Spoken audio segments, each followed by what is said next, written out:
کافی دیر سے آپ بالکل بے بس ہو چکے تھے، سارا قافلہ اللہ کے پاس پہنچ چکا تھا، تنہا جان تھی، کوئی وار کرنے سے ہر کوئی گھبراتا تھا، تو شمر نے لان تان کی، تو زرع بن شریک تمیمی اس نے آ کر آپ کو یوں نیزے کا وار کی، جو یہاں لگا، یہاں زور سے، آپ تو پہلے تقریباً ختم ہو چکے تھے، تو اس نے آ کے جو نیزہ مارا یہاں، تو آپ پیچھے گرے، ایسے نیچے گر گئے۔ تو اضحیٰ بن خولہ آگے بڑھا گردن کاٹنے کے لیے، لیکن قریب ہوا تو کپ کپا کے پیچھے ہٹ گیا۔ تو سنان بن انس نخعی وہ کہنے گا کم بخت، ایک زخمی کا سر نہیں کاٹ سکتا، وہ نیچے اترا، اس نے کہ آپ کی گردن کاٹ دی اور سر یوں پھینک تو نیزے پہ چڑھا دیا گیا۔ چھوٹے 2 سال کے عبداللہ سے لے کر حسین 56 سال 5 مہینے 5 دن، 56 سال 5 مہینے 5 دن عمر مبارک، اور سر نیزوں پہ چڑھے ہوئے ہیں، اور عورتوں کو خیموں سے نکالا گیا، لاشوں کو چھوڑ دیا گیا، دفن نہیں کیا گیا، انہوں نے جو ان کے مرے تھے انہیں دفن کیا، انہیں چھوڑ دیا گیا، ان کے گردنیں کاٹ دی گئیں، اوپر پانی چھوڑ دیا گیا۔ تو بنو اسد آئے، بنو اسد نے آ کر سب کو الگ الگ دفن کیا۔ تو جب عمر بن سعد کو پتا چلا کہ تدفین ہو گئی، انہوں نے کہا اوپر پانی چھوڑ دو تاکہ قبروں کا نشان مٹ جائے، انہوں نے پانی چھوڑ دیا، قبروں کے نشان زیرو کر دیے۔ ایک بوڑھا آیا اسدی، انہوں نے مٹی کو سونگنا شروع کیا، سونگتے جب امام عالی مقام کی جگہ پر پہنچا، پکارا کہ یہ ہے جنت کی خوشبو، یہ ہے میرے نبی کا نواسہ، یہاں نیچے آرام کر رہا ہے۔ وہاں آپ کی قبر کو دوبارہ بنایا گیا۔ جب یہ قافلہ چلا، حضرت زینب نے پیچھے مڑ کے دیکھا تو لاشیں، میرے نبی کا گھر ذبح ہوا،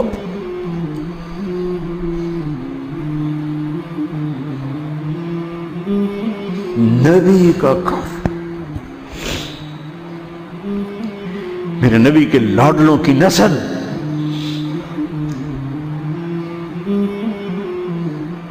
آپ نے دونوں کو اٹھایا ہوا تھا یہاں، اور سردی تھی، چادر میں لپیٹا ہوا تھا۔ تو اسامہ بن زید کہنے لگے یا رسول اللہ یہ کون ہے؟ تو آپ نے سے چادر ہٹائی تو ادھر حسن ادھر حسین، آپ نے کہا یہ میرے بچے، میری بیٹی کے بچے، میں ان سے پیار کرتا ہوں، میرا اللہ بھی ان سے پیار کرتا ہے، اور جو ان سے پیار کریں گے میرا اللہ ان سے بھی پیار کرے گا، جو ان سے بغض رکھیں گے اللہ ان سے بغض رکھے گا، جو ان سے پیار کریں گے اللہ ان سے پیار کرے گا۔ حسن کو سامنے بٹھایا ہوا اور اپنی زبان باہر نکال کے کھیل ہے، اور حسن معصوم تھے، آگے ہاتھ بڑھا کے آپ کی زبان پکڑتے، آپ زبان منہ میں کر لیتے، پھر بچہ آپ کو غور سے دیکھتا، پھر آپ یوں کرتے، تو پھر آپ کی طرف ہاتھ بڑھاتا زبان کو پکڑنے، آپ پہ زبان اندر کر لیتے تھے۔ کافی دیر تک یہ کھیل چلتا رہا، اور ان کے ساتھ یہ ہو گیا۔ دونوں بھائیوں کی کشتی ہو رہی، آپ خود اپنے بچوں کے ساتھ مل کے کشتی کر رہے ہیں، کھیل رہے ہیں، حسن حسین کی کشتی کروا رہے ہیں گھر میں ان کے۔ تو حسین چھوٹے تھے، دبرے ہوں گے، اور حسن اوپر چڑھ رہے تھے، تو آپ کہہ رہے تھے حسین بیٹا شاباش، حسین بھائی شاباش، ہی ہے یا حسین، ہی ہے یا حسین، حسین شاباش شاباش۔ تو فاطمہ رضی اللہ تعالیٰ نے کہنے لگی یا رسول اللہ ساری شاباش آپ حسین کو دے رہے ہیں، تھوڑی حسن کو بھی ہو۔ تو آپ نے کہا فاطمہ یہ میرے پاس جبریل کھڑا ہوا حسین کو شاباش دے رہا، میں بھی حسین کو شاباش دے رہا۔ میدان کربلا میں لاشیں پڑے ہوئے بتا رہے ہیں کہ اللہ کو راضی کرنے کے لیے یہاں تک جایا جا سکتا ہے۔ فیصل آباد کا تاجر یہ کہہ نہیں سکتا روٹی کی تو کھاواں پھر میں، ایک ہی دفعہ زندگی ملی ہے اور ایک ہی دفعہ موت آئے گی، یا اللہ کو راضی کر لو یا چند کوڑیوں پہ بک جاؤ، وہی سہرے سجائیں گے، تاج سروں پر ہوں گے، چہرے چمکتے ہوں گے۔ ان الذین قالوا ربنا اللہ ثم استقاموا، جنہوں نے اللہ کو رب کہہ کر اس پہ جم گئے۔ جب یہ سر نیزوں پہ چڑھے، حضرت زینب نے پیچھے مڑ کے دیکھا ہے، واہ محمد واہ محمد، ہائے ہائے ہائے کیا مرثیہ کہا ہے، ہائے دہائی ہے اے محمد مصطفیٰ صلی اللہ علیہ وسلم، دہائی ہے اے محمد مصطفیٰ صلی اللہ علیہ وسلم، ھذا حسین بالعراء مزمل الدماء مقطع الاعضاء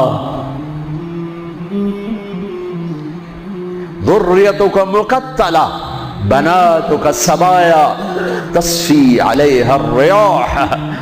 ترجمہ تو جو بھی ہے لیکن میں اس کا یوں ترجمہ کرتا ہوں، یا رسول اللہ آج آپ کے حسین کی بارات آ رہی ہے، اپنے خون کا سرخ جوڑا پہنا ہوا ہے، اپنی بوٹیوں کا ہار اپنے گلے میں سجایا ہوا ہے، یہ آپ کی اولاد آج ذبح ہوئی پڑی ہے اور یہ آپ کی بیٹیاں قید ہیں، اور کوفے والوں نے کفن نہیں دینے دیے تو مٹی کو غیرت آئی اور اس نے اڑ کے غبار اڑایا اور آپ کی اولاد کو اپنا کفن دے دی۔ چند لمحے پہلے جن کی تلواریں چل رہی تھیں، کوئی آنکھ نہیں تھی جو روئی نہ ہو، ایسے درندوں کو رلا دیا جنہیں انسان کہتے ہوئے میری زبان ساتھ نہیں دیتی، ان کی آنکھوں میں آنسو آ گئے۔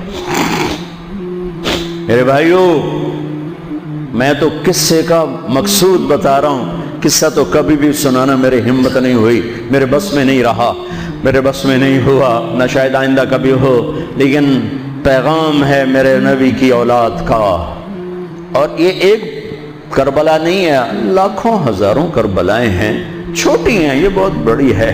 اسلام زندہ ہوتا ہے ہر کربلا کے بعد۔ ام حسبتم ان تدخلوا الجنة ولما يأتكم مثل الذين خلوا من قبلكم مستهم البأساء والضراء وزلزلوا حتى يقول الرسول والذين آمنوا متى نصر الله وإذ زاغت الأبصار وبلغت القلوب الحناجر وتظنون بالله الظنون هنالك ابتلي المؤمنون وزلزلوا زلزالا شديدا الف لام میم احسب الناس ان يتركوا ان يقولوا آمنا وهم لا يفتنون ولتبلغن في اموالكم وانفسكم ولتسمعن من الذين اوتوا الكتاب من قبلكم والذين اشركوا اذى كثيرا وان تصبروا وتتقوا فان ذلك من عزم الامور ولنبلونكم بشيء من الخوف والجوع ونقص من الاموال والانفس والثمرات وبشر الصابرين ليبلوكم ايكم احسن عملا لنبلوهم ايهم احسن عملا۔ یہ سب میرے رب کا بنایا ہوا نظام ہے امتحان کا، جو اسے راضی کر گیا کامیاب، جو کوڑیوں پہ بک گیا 2 ٹکے کا ہو کر بھی نہیں مرے گا، خس و خاشاک کی طرح بے نشان ہو جائے گا۔ بھائیو، پاک مہینہ، عظیم الشان قربانی، اور ہم عہد کریں، نیا سال شروع ہو رہا ہے، اللہ کی بارگاہ میں توبہ کر کہ جتنے کبیرہ گناہ تھے یا اللہ آج توبہ، آج میری توبہ، اور آج میں تیرا بن کے چلوں گا، تیرا ہمیں کربلاؤں سے بچا، ہم اس قابل نہیں ہیں۔ ہاں، ایک اور واقعہ سنا دوں، شاید بہت سے لوگ نہیں جانتے ہوں گے، بلکہ اکثر۔ یزید 39 سال کی عمر میں مر گیا، اس کا بیٹا بھرپور جوان 19-20 سال کی عمر میں 3 بر اعظم کی خلافت پر بیٹھا، 3 بر اعظم کی خلافت پر، 3 بر اعظم کی خلافت، عمر کتنی؟ 18-19 سال، جوانی، پاگل پن، بے ہوشی، 40 دن حکومت کی، 40 دن، 41ویں دن اپنے سارے خاندان بنو امیہ کو اکٹھا کیا اور آ کر ممبر پہ یوں بیٹھا، کہنے لگا آج ایک بات کرنی ہے تم سے۔ انہوں نے کہا پتہ نہیں کیا اعلان کر رہا ہے؟ کہا دیکھو، میرا باپ ظالم تھا، جبار تھا، ظالم تھا، اس نے تخت کی خاطر اہل البیت کا خون بہایا، اور وہ تخت جس کے نیچے اہل البیت کا خون ہو اور جس تخت کے نیچے حسین کا خون ہو، میں اس تخت پہ لعنت بھیجتا ہوں۔ یہ ہے تمہاری حکومت، جس کو مرضی دے دو، میں یہ جا رہا ہوں۔ 3 بر اعظم کی باپ کی حکومت کو لات مار دی کہ اس کے نیچے حسین کا خون ہے، مجھے نہیں چاہیے۔ پھر گھر سے جنازہ اٹھا ہے، خود نہیں نکلا۔ 3 بر اعظم یزید کے بیٹے نے چھوڑ کر امر ہو گیا، میرا تاجر 3 روپے پہ جھوٹ بولتا ہے، 3 روپے پہ دھوکہ دیتا ہے، فراڈ کرتا ہے، پھر اسلام زندہ باد کے نعرے لگاتا ہے، پھر حکمرانوں کو گالیاں دیتا ہے. ارے کبھی اسے بھی تو کھولو، کبھی ادھر بھی تو دیکھو، کبھی اپنے اندر بھی تو جھانکو.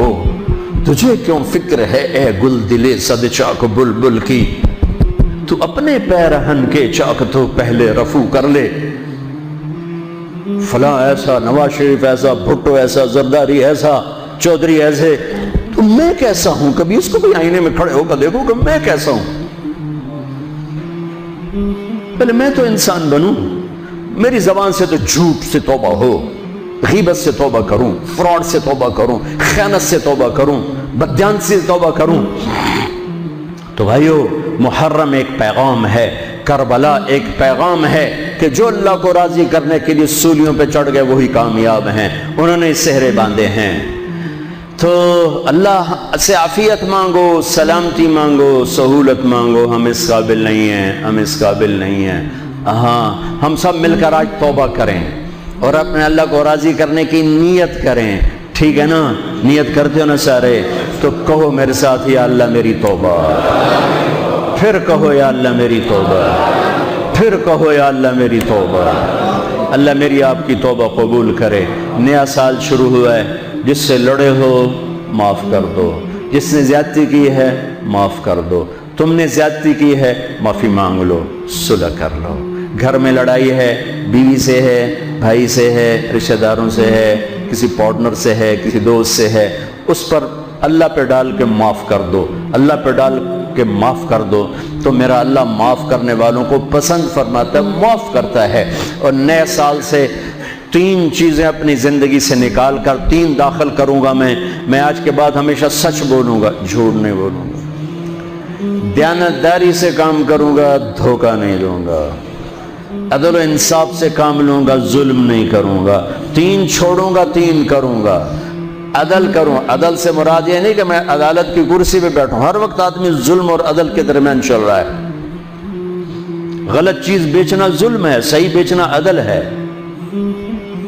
عدل تو یہاں سے شروع ہوتا ہے. نوکری میں صحیح ٹائم دے، عدل ہے.